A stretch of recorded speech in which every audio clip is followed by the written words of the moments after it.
Okey,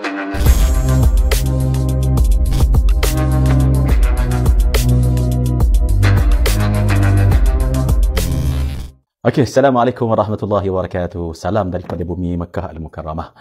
Tuan Guru Haji Abdul Hadi, Presiden PAS yang saya sayangi, yang saya cintai, yang saya kasihi.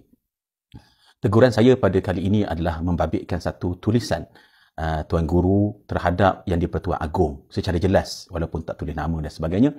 Tetapi menyifatkan Yang di-Pertuan Agong, Tuanku Abdullah Riayatuddin Muazzam Shah sebagai pengadil yang tidak adil, yang mengalihkan gol, yang mengalihkan tiang gol dan juga yang menambah masa yang sudah tamat. Perkara ini sangat tidak baik dan tidak wajar dilaksanakan oleh mana-mana orang, termasuk diri saya sendiri pun. Dan bila kita ditegur, wahai ahli PAS yang saya sayangi semuanya, terimalah teguran. Ad-dinun nasihah. Ini satu perkara yang tidak wajar. Mengkritik Yang di-Pertuan Agong secara terang-terangan pada benda yang dia tak salah pun.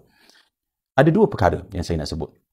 Pada tulisan Tuan Guru Haji Hadi tentang Yang di-Pertuan Agong tak adil dan zalim ni, ada dua perkara yang penting yang saya nak nasihat dan saya nak tegur. Pertama sekali, iaitu kita lihat Yang di-Pertuan Agong telah berusaha dengan cukup baik. Dan kita kena beriman dengan firman Allah Ta'ala, Ati'ullah wa ati'ur rasul wa ulil amri minkum. Ini ayat Quran ni, sekarang ni, realiti sekarang ini, Agong adalah Raisud Daulah. Dia ketua, Raisud Daulah. Dia bukan Rais Wizara, bukan Perdana Menteri. Dia ketua pemimpin nombor satu negara. Jadi dia merupakan ulil amri. Bila ulil amri telah menetapkan dengan cara yang sangat baik, dengan dipanggil, Agong panggil semua raja-raja negeri untuk berbincang, untuk membuat keputusan dan sebagainya, perkara ini walaupun boleh je Agong nak lantik siapa-siapa pun, tapi Agong telah menggunakan jalan yang sangat baik.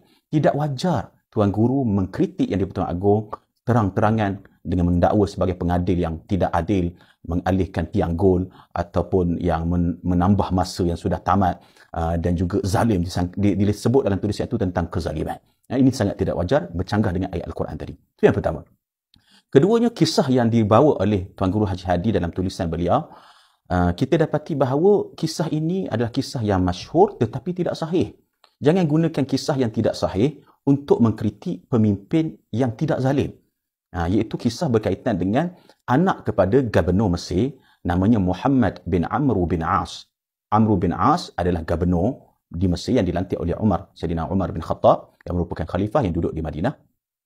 Kisah ini, kisah tentang kononnya berlaku lumba, kemudian mereka tumbuk orang Mesir itu, kemudian mengadu kepada Sayyidina Umar. Sayyidina Umar suruh orang Mesir itu pukul Amr bin As sebagai gantian kepada anaknya yang telah memukul orang Mesir tersebut. Kisah ini, kisah yang dinyatakan oleh Tuan Guru tu adalah kisah yang tidak sahih.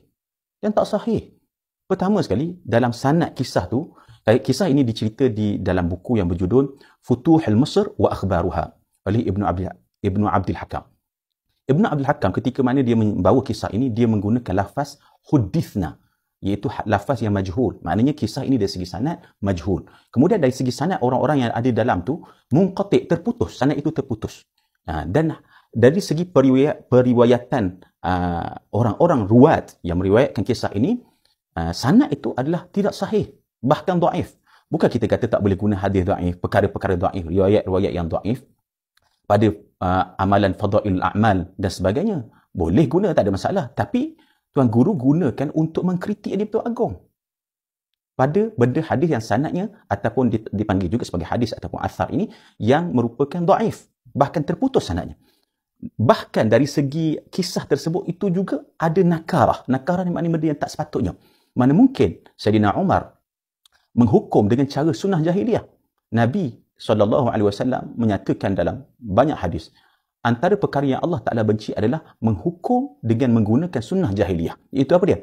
Kata Ibn Hajar dalam mensyarahkan hadis ini, dia kata yang pertama sekali contoh sunnah jahiliah, menghukum kesalahan orang lain terhadap orang lain. Contohnya kesalahan anak dihukum kepada ayah. Kisah itu ada menceritakan bahawa Umar bin Khattab menghukum Amr bin As kerana kesalahan anak Amr bin As yang bernama Muhammad itu memukul orang Mesir itu. Kisah ini tidak sahih. Mana mungkin Umar bin Khattab, khalifah yang kedua itu, menghidupkan sunnah jahiliah dalam penghukuman dia? Tidak mungkin. Ini dipanggil rakakatul kisah. Kisah yang mengarut, yang tidak betul. Okey, dan mana mungkin Amr bin As mempunyai anak yang melakukan kezaliman begitu? Tidak mungkin. Jadi kisah ini ditolak dari segi periwayatannya, dari segi gambaran kisahnya kerana ada penghinaan kepada Umar bin Khattab, khalifah yang kedua, dan ada penghinaan kepada gubernur, sahabat Nabi juga, Amr bin As. Jadi jangan bawa satu kisah yang tidak sahih untuk mengkritik yang di-Pertuan Agong. Okey, jadi boleh semak benda ni. Sebelum nak bawa satu-satu kisah tu, semak dulu. Kisah ni tidak sahih. Jangan bawa kisah tidak sahih untuk mengkritik yang di-Pertuan Agong. Jadi saya setakat itu saja. Akhir nasihat saya, teguran saya kepada ahli PAS yang saya sayangi dan juga kepada yang Presiden PAS ini, Tuan Guru Haji Abdul Hadi, untuk tarik balik tulisan tersebut kerana terdapat penghinaan dan juga kritikan yang tidak betul kepada yang di-Pertuan Agong. Walaupun tak sebut nama, tapi semua orang tahu itu adalah senario yang berlaku sekarang ini. Kerana Tuan Guru bukan pemain bola, dia pemain politik. So, sekarang ini semua orang tahu tulisan itu adalah mengkritik Yang di-Pertuan Agong. Saya katakan perkara ini tidak sepatutnya. Dia move on dan settle masalah. Guna langkah-langkah lain. Tropicana ke, apa-apa langkah ke, undi tidak percaya ke, guna cara-cara lain. Tak perlu menyalahkan Yang di-Pertuan Agong sekarang ini. So, saya pun minta maaf kepada Yang di-Pertuan Agong kerana ada manusia-manusia yang mengkritik Yang di-Pertuan Agong pada waktu ini. Dan kita doakan daripada Mekah Al-Mukarramah ini supaya Yang di-Pertuan Agong dan juga barisan pemimpin yang terbaru dapat menguruskan negara dengan baik dan makmur. Terima kasih. Minta maaf sekali lagi. Assalamualaikum warahmatullahi wabarakatuh. Jumpa lagi. Ikutlah Nabi, jangan ikut Wahabi. Ya.